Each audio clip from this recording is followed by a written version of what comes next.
गरीब साध साध सब नेक हैं, आप अपनी ठोरे, जो सतलोक ले जाएंगे वो साधु कोई और।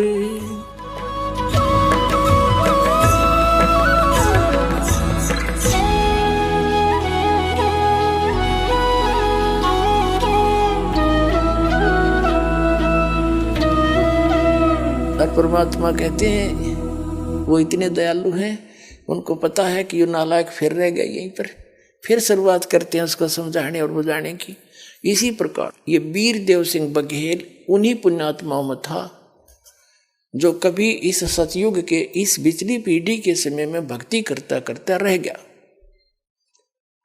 और फिर तो हजारों युगों तक ऊपरी रखता ये काल, नीचे पंजे नहीं टिकने देता, क्योंकि यहीं आके भक्ति बने। बाकी तो ऊपर अपना कमाई खानी है, बर्बाद करनी ना समझ पाओ, क्योंकि वहां इसने इतने नकली तोचले बना रखे हैं, भूल भुलैया कर रखी है। इंद्रजाल कहते हैं जिसको, इंद्रजाल बना रखे है वहां पर। तो ये फिर यहीं ठहते हैं परमात्मा को, यही पकड़ते हैं दयालु, फिर आते हैं उनके निकट। उससे पहले काल इतना ज्ञान भरवा देता नकली संतों से कि हमारे पिता ने हमारे निकट आने में भी बहुत समय लगता है, बहुत प्रयत्न करना पड़ता है अपने को अपने के पास आने के लिए। वीर देव सिंह बघेल धार्मिक व्यक्ति था, क्योंकि पिछले जन्म का पुण्यकर्मी प्राणी था, सतगुरु की शरण में रहा था। जैसे इस पिछली पीढ़ी में अपने आत्माओं एक बार भी जो हंस इस नाम को ले लेगा परमात्मा वाले को, ठीक है वो नहीं गया फिर उसने छोड़ा नहीं भगवान, ठीक है वो यहाँ वापस रह गया तो समय तो फिर बढ़ गया, पता नहीं कितनी बार गधा बनेगा, कितनी बार कुत्ता बनेगा, सूअर बनेगा, फिर कभी मनुष्य जीवन मिलेगा। जब परमात्मा दया बख्शेंगे वो समय कब आएगा, कितने युगों के बाद आएगा। ये पीक टाइम जो प्राइम टाइम अब आ रहा है, और इसमें जो आपको अवसर मिला है ये तो असंख्य युगों के बाद आपका दाव लगा है। और इसमें चूकियों मतियों को बालकों के गीत नहीं है, डूम भाट के गीत नहीं है, गॉड गिवन ज्ञान है, परमात्मा बताया हुआ है।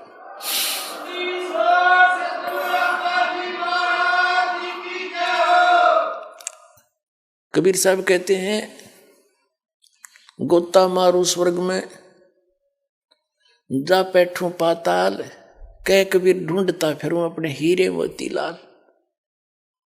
वीरदेव सिंह बघेल राजा बना, अपने पुण्यों से परमात्मा के साथ रहकर कभी इतने पुण्य किए थे, जैसे आप जी आ रहे हो, पाठ कराते हो, दान करते हो, तो ये कोई छोटी बात नहीं है। इसका पता नहीं कितना गुना आपको मिलेगा यहाँ किया हुआ दान। यहाँ पर वो यथार्थ स्थान है कि सुपात्र को दिया हुआ दान फलता है। गुरु बिन माला फेरते, गुरु बिन देते दान, गुरु बिन दोनों निष्फल हैं चाहे पूछो वेद पुराण।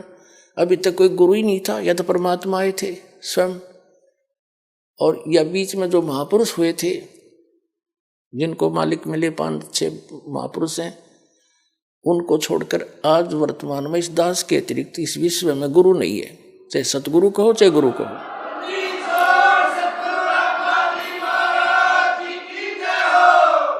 तो यहाँ किया हुआ दान आपको बहुत गणा फल देगा, यहाँ भी सुख देगा, और फिर चलोगे जब यहाँ से उसमें बड़ा सहयोग मिलेगा, और नाम की कमाई वो अलग से रहेगी।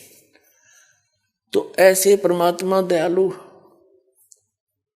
उस प्यारी आत्मा वीर सिंह बघेल के लिए भटक रहे थे। एक दिन उस वीर देव सिंह बघेल ने अपने बाग में,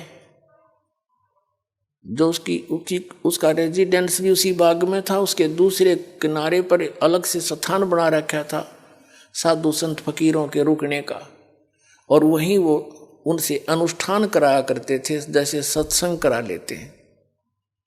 10-20 भगत संत बुला कर सत्संग कराते थे, जैसे पहले बगैर ज्ञान के सभी ऐसे लकीर पीट रहे थे। ऐसे उसने सत्संग का जो समय निर्धारित कर रखा था, साधु संत आगे वह सत्संग कर रहे थे, श्रोता बैठे थे, क्योंकि राजा सत्संग करावता आम आदमी चला जाता है वहां पर, बहुत से श्रोता भी बैठे थे।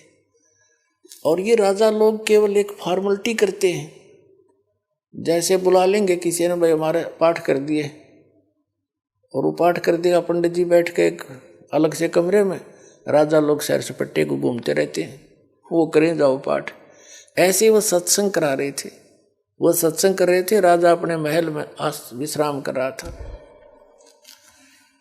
अब परमात्मा कबीर जी पहुंचे वहां पर, एक सिंपल से वेश में, भगत के वेश में। तो वो संत कैसे हैं, लाल पीले कपड़े पहन रहे होते, माला मूला डाल रखी होती, तिलक विलक लगा रखे होते हैं, वो संत वेशभूषा मानी जाती थी। तो वो संत बैठे, अलग आसन दे रखा, जो सत्संग करने आ रहे थे। श्रोता अलग बैठे थे, परमात्मा उन श्रोताओं में बैठ गए, एक दास की तरह, श्रोता की तरह। उन्होंने सत्संग फरमाया, श्री विष्णु जी की महिमा गाई, श्री कृष्ण जी की, श्री राम की।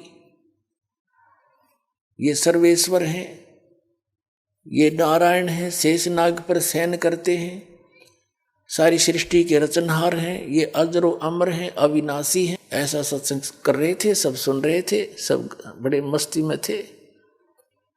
परमात्मा ने प्रेरणा करी एक संत को, उन्हीं में बैठे थे जो वह नकली, उसने कबीर साहब को देख रखा था कहीं सत्संग करते हुए। तो संत ने कहा परमात्मा से कि भक्त आप भी तो सत्संग फरमाते हो, कृपा आप भी सुनाओ कुछ। कबीर साहब ने कहा कि आप जी ने सारा कुछ तो सुना दिया, अब सूर्य को दीपक क्या दिखाऊं मैं, आपने सारा कुछ ही ज्ञान बता दिया। फिर भी सब कहने लगे नहीं नहीं कुछ तो सुनाओ, जब आप सुनाते हो सुनाओ, प्रसाद दो ये कर। परमात्मा बोले मैं जो सुनाऊंगा वो तुम सहन नहीं कर सकते, तुम बिदक जाओगे।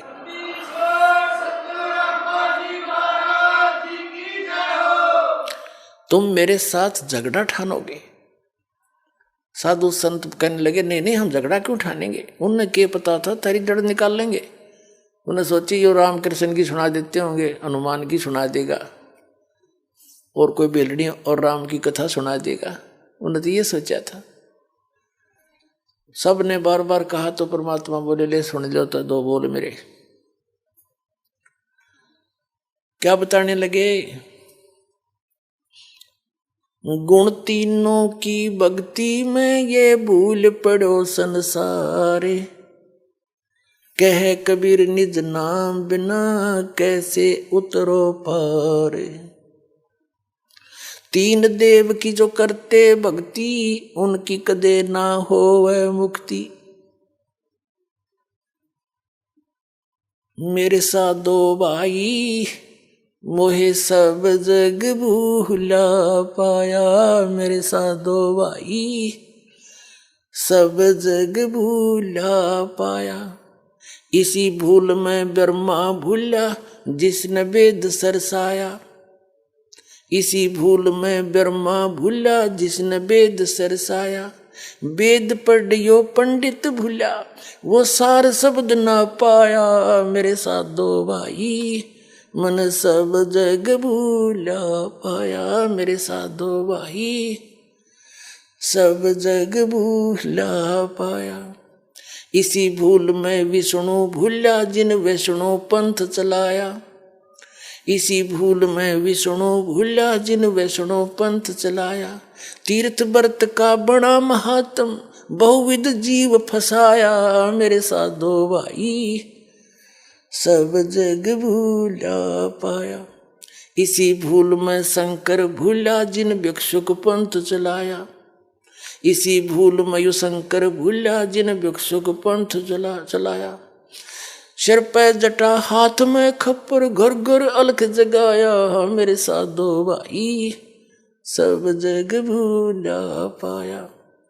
इसी भूल में भूले मच्छंदर जिन संगल दीप बसाया, इसी भूल में भूले मच्छंदर जिन संगल दीप बसाया।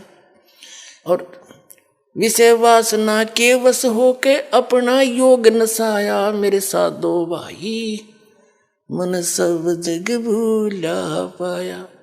इसी भूल में मोहम्मद भूला जिन नाराय मजहब बनाया, इसी भूल में मोहम्मद भूला जिन न्याराय मजहब बनाया। पर तरिया सिंह फिरा भटकता लिंग और मूछ कटाया। मेरे साधो भाई सब जग वो भूला पाया।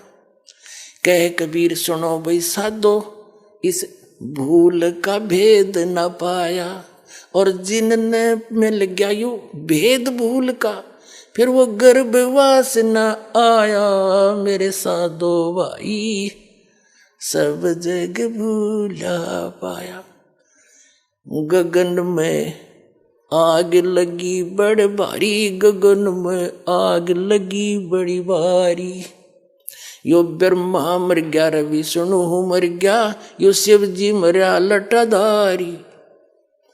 इतना कंधे हो तब देख गए जैसे उबलते हुए तेल में छीट पानी के छींटे लाग जा।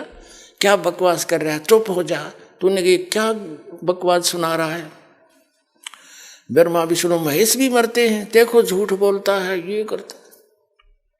परमात्मा बोले मन कह तलन दो सारी।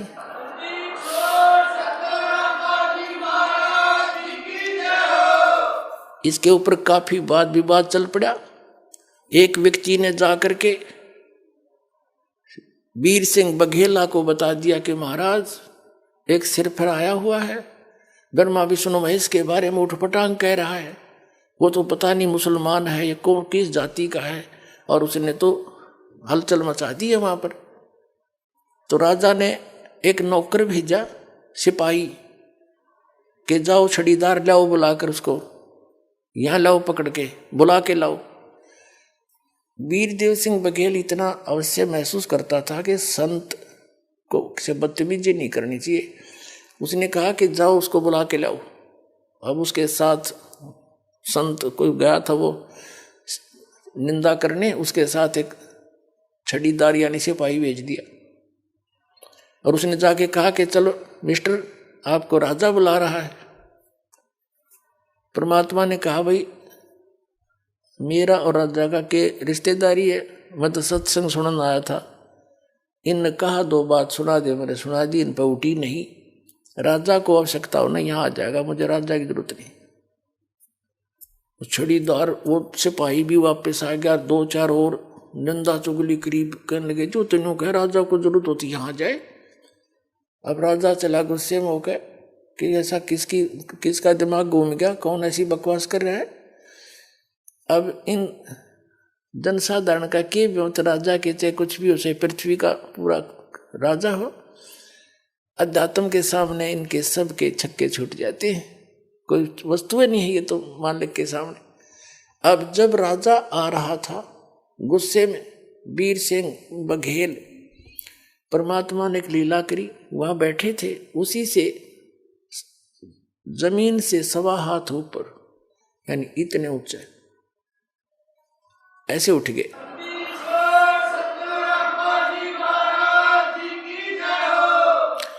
जमीन से 1.25 हाथ ऊपर आसन रुक गया परमात्मा, और नीचे खाली कुछ नहीं, वहां बैठे। केवल वीरदेव सिंह बघेल को दिखाई देते, और को वो जमीन पर बैठे दिखाई देते हैं। वीर सिंह ने पूछा कौन है कि ये बैठे। वो देखे तो जमीन पर कुछ है भी नहीं, यहां बैठे। चरणों में गिर गया, लंबी दंडवत करी। जो पुण्यकर्मी प्राणी था, एकदम जब उसने दंडवत प्रणाम करी, परमात्मा नीचे आ गए। बोल भाई क्या बात है कि महाराज आपका क्या विवाद है। उन परमात्मा ने बताया कि इन्होंने मुझे आग्रह किया कि कुछ सत्संग सुना दो। मैंने इनको मना किया था कि मेरे वचन तुमसे सहन नहीं होंगे, और तुम ठीक सुना रहे हो, सुनाते रहो। इन्होंने ज़्यादा कहा तो मैंने अपना जो ज्ञान सुना दिया, वो इनके गले नहीं उतरा।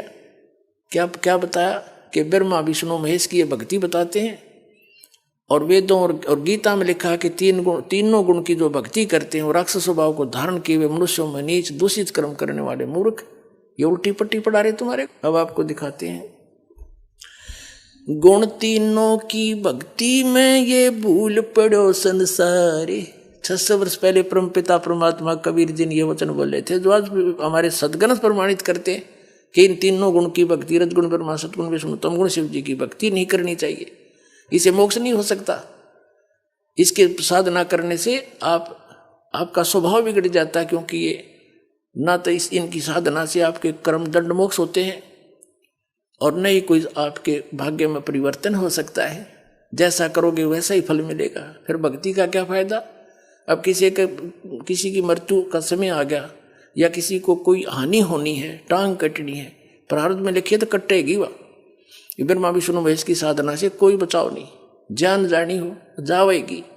तो कबीर परमात्मा की शरण में आने से वो टांग कटनी होगी, इस प्रारब्ध में लिखा होगा तो नहीं कटेगी, एक गुट्ठा टूट कर आपका जीवन बच जाएगा। संत शरण में आणते आई टले बला, और जय मस्तिष्क में सूढ़ी होगा काटे बैठे।